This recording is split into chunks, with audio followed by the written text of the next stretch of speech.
नमस्कार दोस्तों, आपका एक बार फिर से स्वागत है। और आज हम शुरू करने जा रहे हैं दोस्तों हॉर्टिकल्चर का सेकंड पार्ट। अपना फर्स्ट पार्ट हो गया था, तो दोस्तों ये सेकंड वीडियो है। तो देखिए हॉर्टिकल्चर का सबसे पहला क्वेश्चन है दोस्तों, सर्वाधिक संकर बीजों की बुआई सब्जियों में किसकी की जाती है। सर्वाधिक संकर बीजों की बुआई दोस्तों सब्जियों में आलू, टमाटर, बैंगन, मिर्च। तो दोस्तों सर्वाधिक संकर बीजों की बुआई टमाटर की जाती है। सेकंड क्वेश्चन है, भारतीय उद्यानिकी के जनक है। दोस्तों भारतीय उद्यानिकी के जनक एम.एच. मेरीगोड़ा, एल.एच. बेली, के.एल. चड्ढा, बी.पी. पाल। तो दोस्तों भारतीय उद्यानिकी के जनक कौन है? एम.एच. मेरीगोड़ा है। आपको ध्यान रखना, एम.एच. मेरीगोड़ा है भारतीय उद्यानिकी के जनक है। इसके अलावा एल.एच. बेली है दोस्तों केवल उद्यानिकी के जनक। क्वेश्चन ऐसे पूछे, उद्यानिकी के जनक कौन है? एल.एच. बेली। और भारतीय उद्यानिकी के जनक एम.एच. मेरीगोड़ा।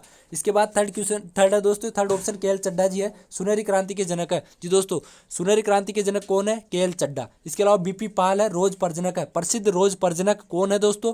बी.पी. पाल। दोस्तों आपको ध्यान रखना है, रोज प्रजनक बी.पी. पाल है। और एम.एच. मेरीगोड़ा भारतीय उद्यानिकी के जनक है, एल.एच. बेली उद्यानिकी के जनक है, के.एल. चड्ढा है वो दोस्तों सुनहरी क्रांति के जनक है, और बी.पी. पाल है प्रसिद्ध रोज प्रजनक है। इसके अलावा दोस्तों थर्ड क्वेश्चन है अपना, थर्ड क्वेश्चन है दोस्तों, भारत में सर्वाधिक फूलों का उत्पादन कहाँ होता है। दोस्तों फूलों का उत्पादन कहाँ होता है? तमिलनाडु में, कर्नाटक में, यूपी में, एमपी में। दोस्तों सर्वाधिक फूलों का उत्पादन है तमिलनाडु में होता है। जी दोस्तों सर्वाधिक फूलों का उत्पादन तमिलनाडु में होता है। सर्वाधिक फूलों का क्षेत्रफल है वो कर्नाटक में है। जी दोस्तों आपको ये भी ध्यान रखना है, सर्वाधिक फूलों का क्षेत्रफल है वो कहाँ है? कर्नाटक में, जबकि उत्पादन तमिलनाडु में होता है।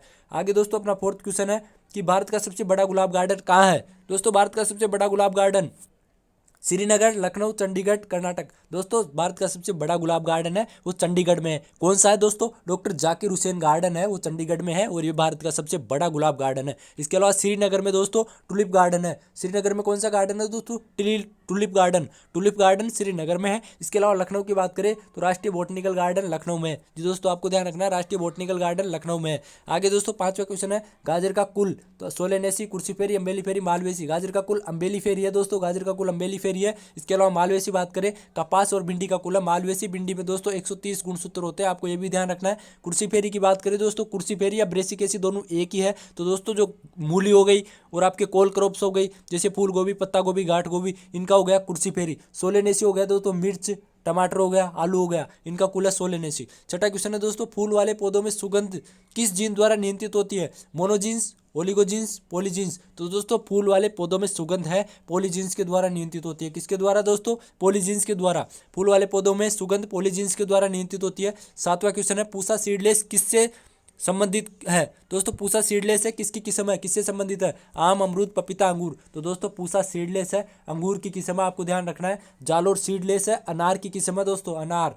जालोर सीडलेस अनार की किस्म है, जबकि पूसा सीडलेस है अंगूर की किस्म है दोस्तों, पूसा सीडलेस। सातवां क्वेश्चन है, गेंदे, गेंदे का प्रवर्धन होता है, गेंदे का प्रवर्धन करते हैं बीज, सकर्स, घनकंद, राइजोम। दोस्तों गेंदे का प्रवर्धन किससे करते हैं? तो दोस्तों गेंदे का प्रवर्धन बीज के द्वारा करते हैं। जी दोस्तों गेंदे का प्रवर्धन बीज से करते हैं। बीज कितना लेते हैं? 1.5 किलो प्रति हेक्टर, 1.5 किलो लेते हैं दोस्तों बीज। इसके अलावा दोस्तों सकर्स, जी दोस्तों जो गुलदाउदी है दोस्तों, गुलदाउदी का प्रवर्धन सकर्स से करते हैं, गुलदाउदी का प्रवर्धन सकर्स से करते हैं। और घनकंद, जी दोस्तों घनकंद, तो दोस्तों ग्लेडियोलस, जो ग्लेडियोलस है, ग्लेडियोलस का प्रवर्धन घनकंद से करते हैं। और राइजोम दोस्तों केना होता है, केना का प्रवर्धन राइजोम से करते हैं। तो आपको ये भी ध्यान रखना है, केने का प्रवर्धन राइजोम से करते हैं। आगे वाला क्वेश्चन है दोस्तों, रतनजोत के बीजों में तेल पाया जाता है। रतनजोत होता है उसके बीजों में जेट्रोफा कर्कस। जी दोस्तों रतनजोत जेट्रोफा कर्कस, इसकी फैमिली यूफोरबिएसी है। तो इसमें तेल कितना पाया जाता है? 20%, 30%, 40%, 50%। तो दोस्तों रतनजोत के बीजों में 30% तेल पाया जाता है, आपको ध्यान रखना है 30% रतनजोत के बीजों में तेल पाया जाता है।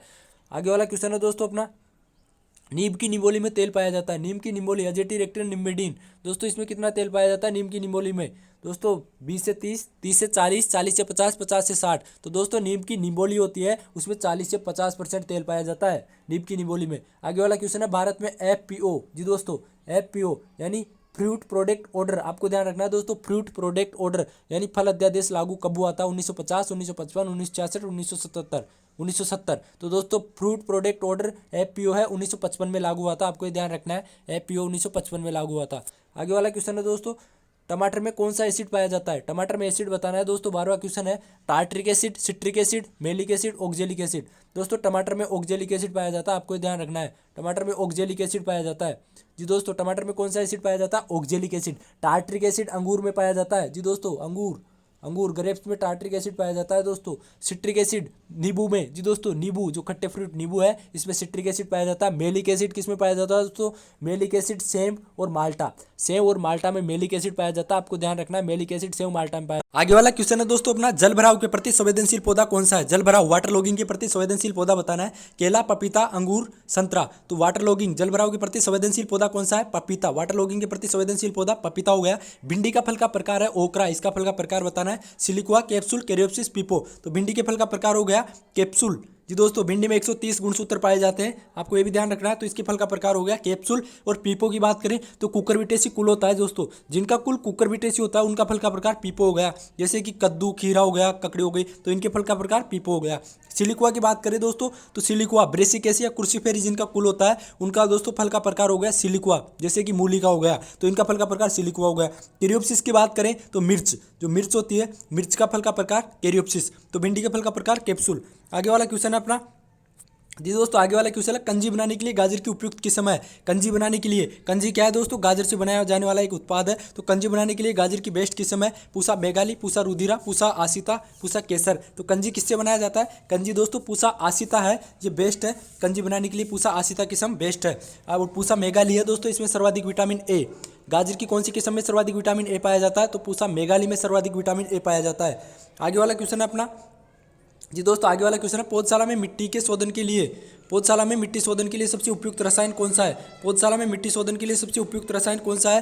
तो सल्फ्यूरिक अम्ल, HCl। दोस्तों ये HCl है। और फार्मेल्डिहाइड कोई नहीं। तो दोस्तों पौधशाला में मिट्टी के शोधन के लिए सबसे उपयुक्त रसायन कौन सा है? फार्मेल्डिहाइड। फार्मेल्डिहाइड दोस्तों पौधशाला में मिट्टी शोधन के लिए बेस्ट है। आगे 17वां क्वेश्चन है, NHB का मुख्यालय कहाँ है? NHB का मतलब दोस्तों नेशनल हॉर्टिकल्चर बोर्ड। NHB का मतलब क्या होता है दोस्तों? National horticulture board. इसका मुख्यालय कहाँ है? करनाल, रेवाड़ी, गुड़गांव, हरियाणा। तो दोस्तों NHB का मुख्यालय गुड़गांव में है। गुड़गांव कहाँ है दोस्तों? गुड़गांव में है दोस्तों, गुड़गांव हरियाणा में NHB का मुख्यालय है दोस्तों। NHB का मुख्यालय गुड़गांव हरियाणा में।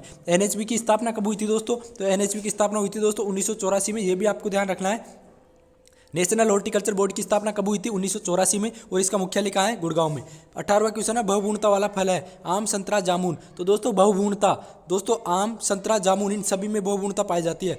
इन सभी में बहुगुणता पाई जाती है। आगे वाला क्वेश्चन है दोस्तों 19वां, फूल गोभी के पुष्प क्रम को कहते हैं? जो फूल गोभी होती है इसके पुष्प क्रम को क्या कहते हैं? फूल गोभी के पुष्प क्रम को कहते हैं दोस्तों रिसिमोस। आपको ध्यान रखना है रिसिमोस। फूल गोभी के पुष्प क्रम को क्या कहते हैं दोस्तों? रिसिमोस। फूल गोभी के पुष्प क्रम को रिसिमोस कहते हैं दोस्तों, ये आपको ध्यान रखना है।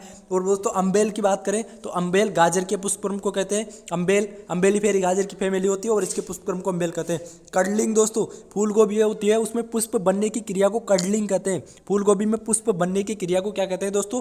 कडलिंग। और फूल गोभी के पुष्प क्रम को रिसिमोस कहते हैं। आपको ये ध्यान रखना है दोस्तों। अपना आगे वाला क्वेश्चन है कि नींबू वर्गीय फलों में हरेपन को हटाने के लिए किसका उपयोग किया जाता है? दोस्तों जो नींबू वर्गीय फल होते हैं सिट्रस फ्रूट, इनमें जो हरापन होता है उसको हटाने के लिए किसका यूज किया जाता है? सल्फ्यूरिक अम्ल, HCl, इथेफोन। तो दोस्तों नींबू वर्गीय फलों में हरेपन को हटाने के लिए इथेफोन का यूज किया जाता है। किसका दोस्तों? इथेफोन। आपको ध्यान रखना है नींबू वर्गीय फलों में डिग्रेनिंग यानी हरेपन, डिग्रेनिंग दोस्तों हरेपन को डिग्रेनिंग भी कहते हैं। तो डिग्रेनिंग को हटाने के लिए इथेफोन का यूज किया जाता है। तो दोस्तों ये अपने कुछ 20 क्वेश्चन थे, कुछ बेसिक क्वेश्चन थे। आपको ये आते भी होंगे या नहीं भी आते होंगे। तो दोस्तों अब आप ध्यान रखना है इस क्वेश्चंस को, और आगे बात करेंगे हम और क्वेश्चंस की। तो दोस्तों पहले वाला वीडियो नहीं देखे हो तो आप वो भी देख सकते हो, उसका लिंक आपको डिस्क्रिप्शन में मिल जाएगा। इतना ही था दोस्तों आज की वीडियो में। मिलते हैं फिर किसी नए वीडियो